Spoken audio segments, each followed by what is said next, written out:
うちのゲーム界で人気だったクラマー作品ベスト10。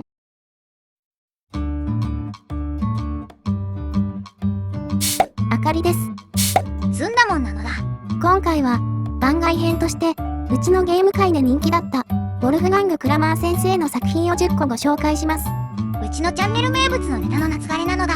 完治は草刈り、支援花はバーベキュー、バモはご家族でハワイなのだ。皆さん楽しそうで何よりです。そうでもないのだ。ノッチは去年買ったハーレーローンの支払いで本も休みなく働くのだ。大変そうですね。大変じゃないのだ。自業自得なのだ。金もないのにハーレーなんか買うからバチが当たったのだ。大丈夫、あかりちゃん。ノッチは三宮にある親戚のたこ焼き屋で働いているから食うには困っていないのだ。金庫からお金出し放題なのだ。アイスを両手に持ってるのを近所の人がよく目撃しているそうなのだ。それではそろそろ参りましょう。ベスト10の発表です。アブルクセン。何それ4枚12が2枚だろ。違う12が3枚あ、12、3枚。ああ、勝負勝負。どうぞ。いる。いらんいらんの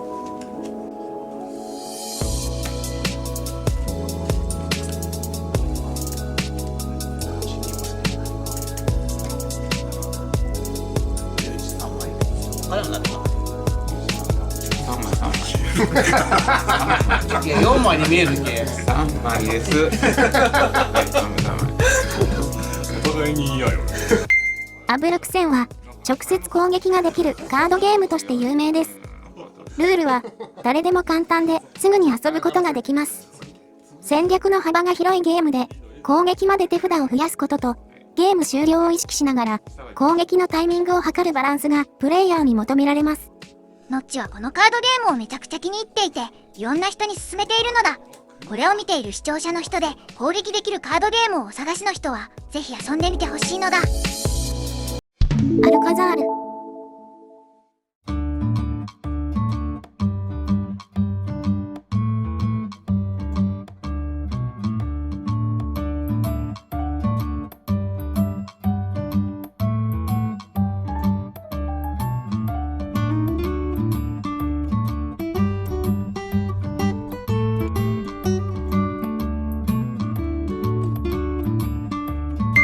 アルカザールは傑作ゲームトーレスを進化させた後継ゲームです。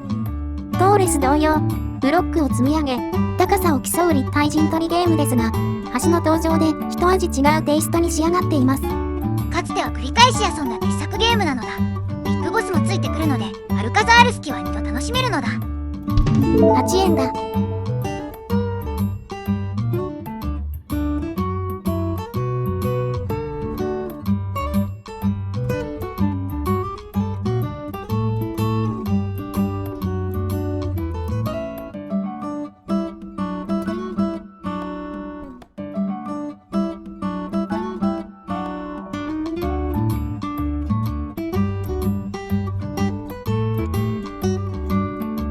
8円だは農園を舞台にした陣取りゲームです。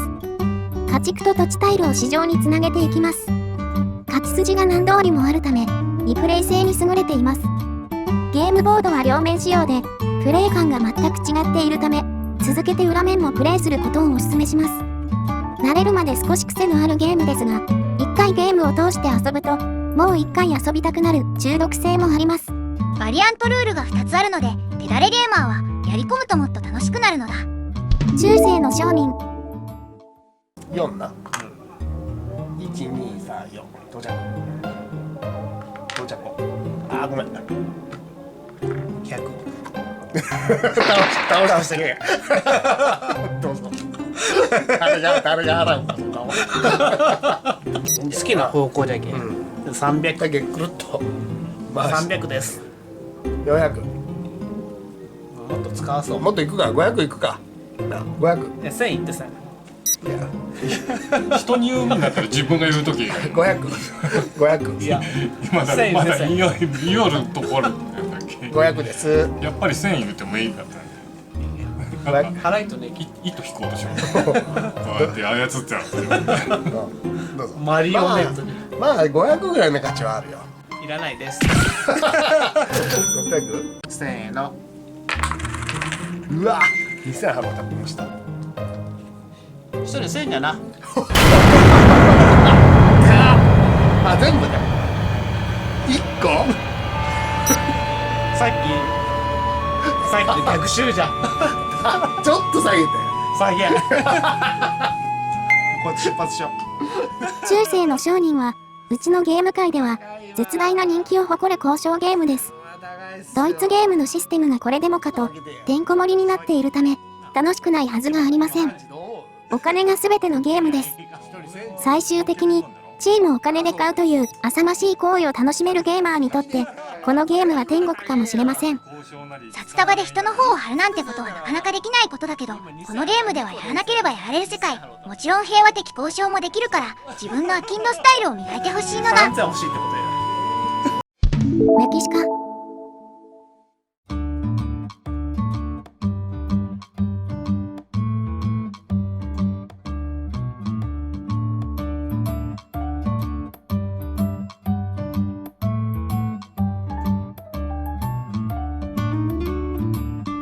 キースリング先生との共作のメキシカ。ティカルに似ている部分もありますが、プレイ感は全くの別物。陣地を構築し、最大エリア占有を目指します。水路でライバルを分断し、ピラミッドを建設。ゲームが終了する頃、ゲームボード上は、とても賑やかになります。このメキシカというゲームはとにかく箱が重いのだ。床に落とすとコンポーネントが壊れることもあるので、オーナーは注意するのだ。今週のスポットライト。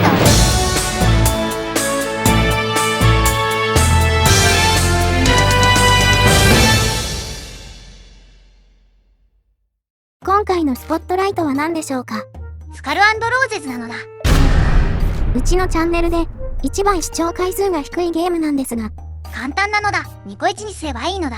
不人気の動画は人気の動画に混ぜて流すのだ。大丈夫なのだ、あかりちゃん。昔はプラモヤもニコイチで売ってたのだ。モッチが子供の頃、ガンダムが欲しいと思っても、水車小屋か、姫路城か、どちらかを選んで、ニコイチにしないとおっさんがガンダムを売ってくれなかったのだ。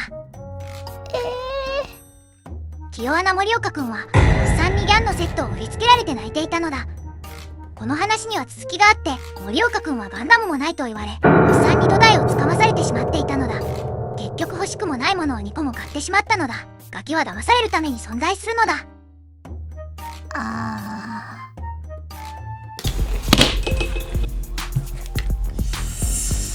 ピリッとしないのでしましたって思いっきりつけといて。2。バス。ああ。そりゃそうなるって。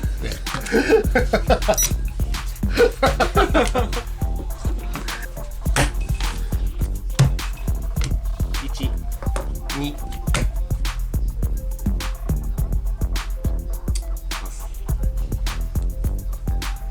3。いけ。さっき言うたのにから絶対レゾルってもう終わりが見える。死滅するやつじゃん。2。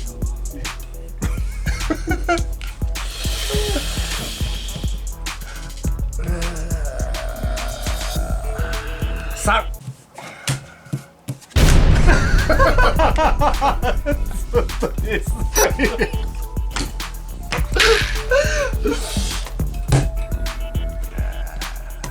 1。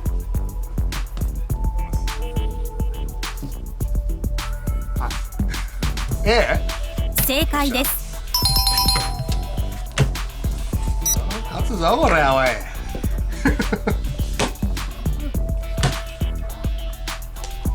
2。これで勝利だ。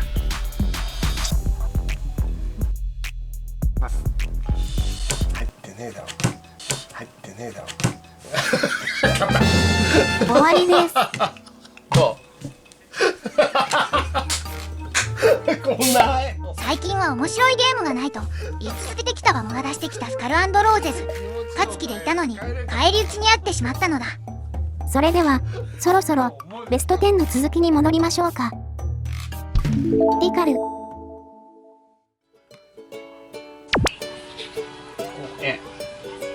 つながりゃいけん。つながっ違う。うんこの面にこう、うんつながるようにしに、うん途切れさせたらダメです。はい。どうしようかな。まずここで3だな。さまた出た。あすげえなリカルは、ジャングルを開拓し、遺跡を発掘することで、お宝を獲得するゲーム。アクションポイント制は、現在では、少し古めかしい仕組みになりましたが、テーマがぴったりと合っているため、古さはあまり感じません。タイルの引き運にゲームが左右されると思う方は、上級ルールをお勧めします。競りが入ることで、引き運を補正してくれます。ダウンタイムが若干気にはなるけど、今でも言わせない名作ゲームの一つなのだ。マハラジャ、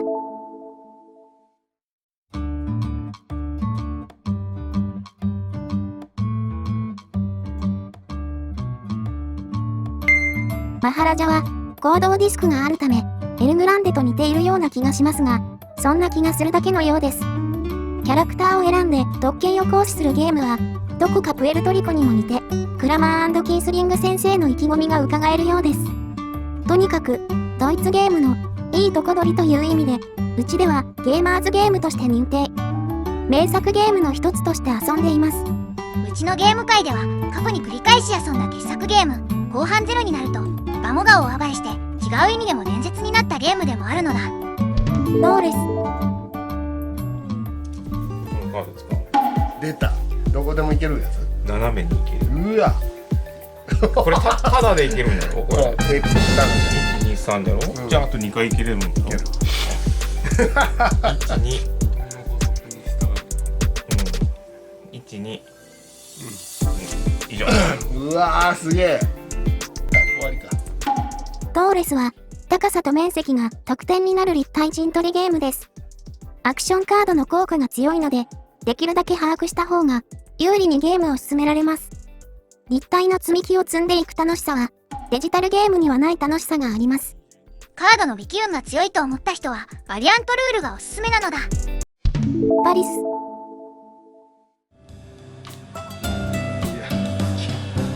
うわみんな8まで上がったなやべえなランドマーク作戦で行くしかねえなあこれはい3が何番12345うわ47いらんことするな部長全部疑問形で。企業教えてくれた方がいい。パリスは、パリのラック角を舞台にした不動産売買ゲームです。前半、中盤、後半と、それぞれやるべきことに変化があり、資金マネージメントも重要。最後には、エッフェル塔やルーブル美術館等の高額物件の獲得を目指します。全身だけで、交代しないミープルを使っての、ボーナスタイルの取得方法も非常にユニークで、クラマー先生の意気込みが伝わってきます。このゲームの魅力は何といってもこのゲームボードなのだ。この丸いゲームボードにテンションが上がる人はぜひ遊んでみてほしいのだ。最後はエルグランデです。この中に2個入ってること忘れとる。面白いじゃけん例解説してくれよ。さっきから。 5点取られるけな。もう俺コマ入れる方法がなかったっけ。3個いったら1になる。まあなずーっと解説する。いけんな。言わんでもええのトップもかけるわ。これしかねえな見てくれた隠そうとしている。そこダメだよここでね、解けない周りだけだけ。おい俺数多てねえんか。なんでもう今2個しか置いてねえよな。 2個入れたあんた見てあげてんが1個見てあげてんが1個見てあげてんが1個足りんが。もう見てから。さすがマモ様、完璧な反則です。どういうことまあ平気で見たよ。おお。どうなんか見たどうだ。エルグランデは、もはや、説明の必要がないほどの古典的名作です。カード効果を把握しなければ、勝利は難しいゲーマーズゲームではありますが、ルールそのものは極めてシンプル。兆候さえ気をつければ、世間で言われているほどのヘビーゲームではありません。遊びたくても長く廃盤になっていたエルグランデ。朗報なのは今年の秋にはメビウスゲームズから再販されるとのこと。未プレイで興味がある人はぜひ遊んでみてほしいのだ。最後におまけなのだ。先日購入した激辛チリソース。クラマー先生の新作です。このゲームは、チリカードを集め、チリソースを作ります。チリソースが辛ければ辛いほど高得点になるというゲームです。クラマー先生の作品とあらば買うしかないのだ。テーマといい、イラストアートといい、最高の雰囲気なのだ。近日プレイ予定なのだ。うちのゲーム界で人気だったクラマー作品ベスト10。いかがだったでしょうか。通常動画の5倍も見てくれる人が多いのだ。動画のストックが切れそうな時はこれに限るのだ。皆さんに楽しんでもらえれば幸いです。それでは、バイバイ。バイバイ。